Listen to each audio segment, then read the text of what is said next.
Coucou tout le monde, donc il y a quelques temps déjà, je crois que c'était cet été peut-être même, il y a longtemps, ouais, je vous avais proposé de vous faire ma wishlist impossible.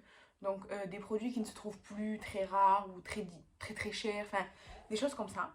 Et vous aviez répondu favorablement.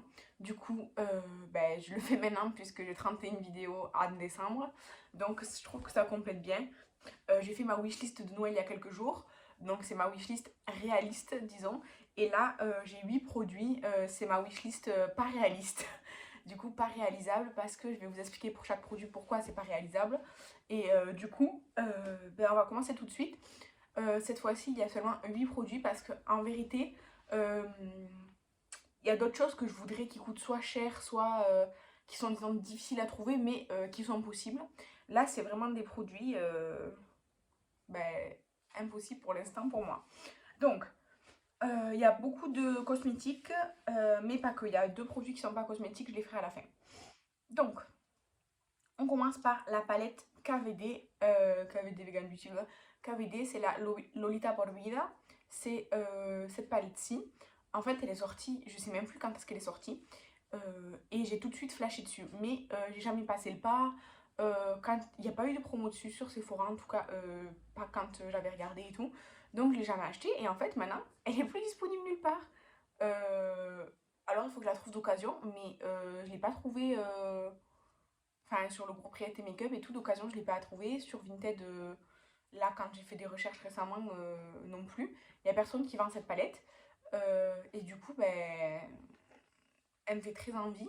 Et du coup, ben, je suis un peu dégoûtée parce que ben, je sais pas si je pourrais l'avoir un jour ou pas. En tout cas, la KVD palette Lolita por Vida, je la trouve magnifique. Voilà, c'est comme ça. Il y en a une autre plus petite, mais que je trouve beaucoup moins intéressante. C'est vraiment celle-ci en grand que je trouve intéressante.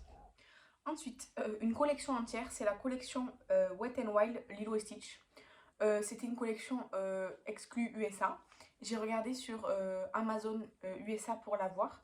Mais déjà, il n'y a pas tous les produits disponibles. Et en plus, sans tous les produits disponibles, ça me revenait, je crois, genre à 300 $, un truc comme ça, avec les frais de port, machin et tout. C'est impossible, c'est impossible. Et en plus, il n'y avait même pas tous les produits. Donc, je suis vraiment dégoûtée. Mais vraiment, cette collection, déjà, je suis fan de Lilo et Stitch, c'est ce qui m'attire déjà en premier. Mais en plus, les produits ont l'air super intéressants. Donc, je sais que Sixteen, elle vendait. Je sais pas si elle vendait la palette ou autre chose de la collection. Mais je veux pas avoir juste un item. Moi, c'est la collection vraiment au complet qui m'intéresse. Du coup, je sais que je l'aurai jamais au complet, la collection. Donc, bah, j'aimerais l'avoir, hein, mais je sais que c'est pas possible. Donc, wishlist impossible.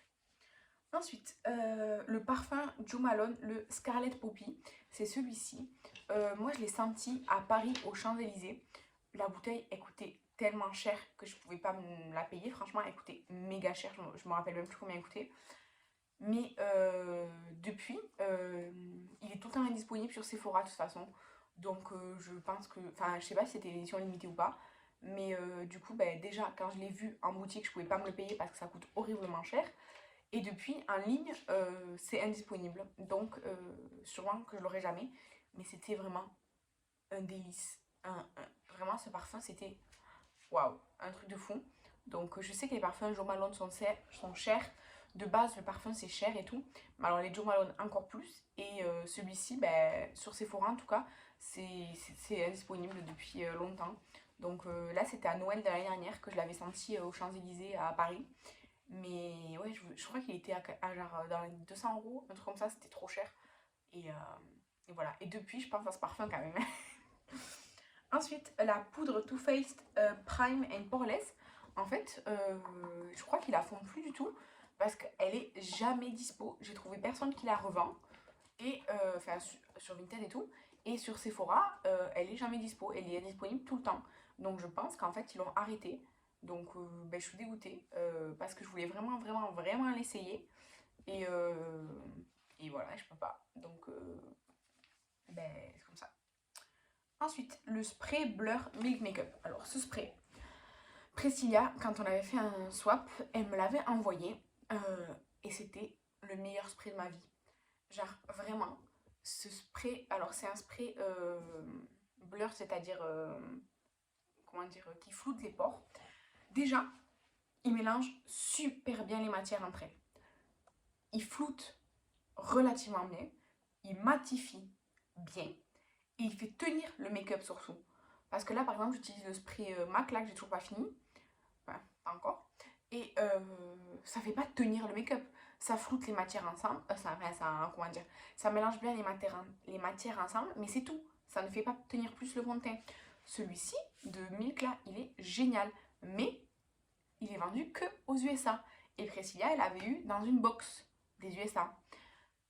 Et vraiment, je suis dégoûtée qu'ils ne le vendent pas en Europe parce qu'il est génial, génial. Et franchement, si un jour je peux l'acheter en commande groupée avec Séverine ou je sais pas comment, mais si un jour je peux, c'est sûr que je le rachète. Et en plusieurs exemplaires parce que il est super bien.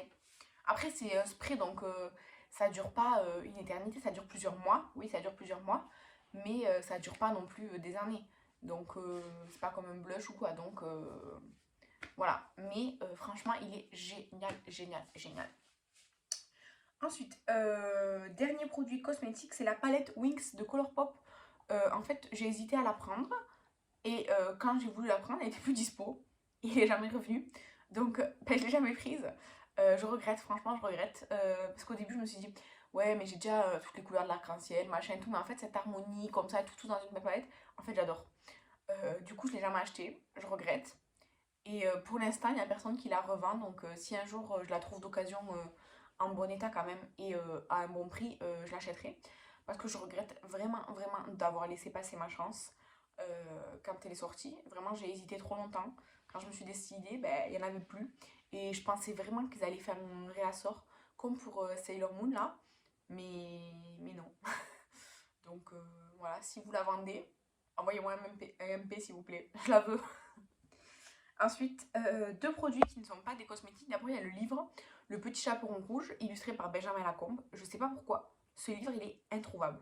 Je l'ai cherché sur des dizaines de sites, introuvable. Il n'y est pas. J'ai trouvé sur un site, mais du coup, c'était un site canadien. Donc, bah, il ne livrait pas en France. Mais sinon, je ne l'ai jamais trouvé nulle part. Genre, vraiment. Je comprends pas. Même, je ne l'ai même pas trouvé à des prix exorbitants. Je l'ai juste pas trouvé. Nulle part. Donc, ben, voilà, étant donné que je suis fan de Benjamin Lacombe et que mon objectif c'est d'avoir tous les livres de Benjamin Lacombe, enfin illustrés par Benjamin Lacombe, ben du coup ben, je le veux, mais il est introuvable. Mais vraiment, vraiment, j'ai cherché partout, partout sur internet et tout, je l'ai trouvé nulle part, sauf sur un site canadien qui ne livre pas en France, enfin en Europe. Donc ben, je suis dégoûtée et j'espère vraiment un jour le trouver, pas non plus à 300 balles, faut pas déconner, c'est comme les comptes interdits là, c'était quoi? Je sais plus lequel, c'était Hansel et Gretel, non, qui se vendait super, super, super cher. Je sais plus, bref, Estelle, elle cherchait et tout, finalement, elle a trouvé. Mais, enfin, je veux dire, si il le vend 300 balles, c'est sûr que je l'achèterai pas, hein. Mais, c'est même pas la question du prix, là, c'est la question qu'il est introuvable. Voilà, personne qui le vend, et jamais. Donc, ben, un jour, j'espère pouvoir l'avoir à un bon prix, parce que j'en ai besoin pour ma collection, vous comprenez? Et ensuite, la dernière chose que je voulais vraiment beaucoup, c'est les Nike Air Force One Fontanka, les fleuris comme ça. En fait, neuves, elles se vendent plus. Neuves, elles se font plus. Je les ai cherchées sur les sites et tout. Neuves, elles se font plus. D'occasion, je les ai trouvées soit pas à ma taille, soit à ma taille, mais dans un état vraiment non. Vraiment dans un état lamentable. Je sais pas comment les gens ils peuvent vendre des chaussures dans cet état-là. Moi, quand mes chaussures, je me dis, bon, ben un jour, je vais les revendre. J'attends pas qu'elles soient défoncées pour les revendre. J'attends qu'elles soient à la limite un peu sales ou rayées, je les nettoie ou quoi, et voilà. Mais déjà, si j'achète des chaussures, déjà, c'est pour les porter jusqu'à qu'elles soient mortes, parce que moi, les chaussures, je les utilise jusqu'à qu'elles soient mortes, sauf si ça me convient pas et que je les revends ou que je les donne. Mais du coup, ces chaussures-là, je les trouve soit pas à ma taille dans des états corrects, soit celles qui sont à ma taille, elles sont dans des états pitoyables. Donc je suis dégoûtée parce qu'elles sont, je trouve, trop trop belles. Et du coup, elles peuvent laver tout, puisqu'elles sont quasiment toutes les couleurs. Bref, j'adore. J'adore les baskets, j'adore les fleurs, j'adore les trucs colorés. J'aime pas trop les baskets super discrètes et tout. Et du coup, j'adore. Mais sur Vinted, j'ai trouvé une paire à ma taille à 60 €. Mais elles sont pas franchement en bon état et tout. Enfin, disons que pour 60 €, elles sont trop détériorées. Vous voyez? Donc ça m'embête. Mais du coup, j'espère un jour. Vous savez, peut-être sur Vipit, des fois, ils font des ventes flash de trucs, mais genre des vieux trucs. Genre les Ouda, là, ils viennent encore, les émeraudes et tout. Enfin voilà quoi. Et peut-être qu'un jour, ça va arriver avec les Nike. Hein. On sait jamais. Hein. Du coup, en attendant, ben, je patiente. Et je regarde les annonces Vinted régulièrement. Quoi. J'ai enregistré la recherche pour avoir les news. Mais voilà, c'est un peu chiant en fait. Voilà. Du coup, ça, c'est ma wishlist, disons, impossible. Et vous mettriez quoi comme produit dans votre wishlist impossible? Genre un produit ou plusieurs produits que vous voulez vraiment, mais qui sont soit beaucoup trop chers, soit plus dispo, soit comme moi, que vous trouvez pas dans assez bon état, tout ça, tout ça. Dites-moi en commentaire, ça m'intéresse de le savoir. Parce que je trouve ça vraiment à la fois frustrant, mais en même temps, c'est cool de le savoir. Et puis, j'espère que vous dénicherez vos pépites un jour. Et moi, je vous dis à demain pour la prochaine vidéo. Bye!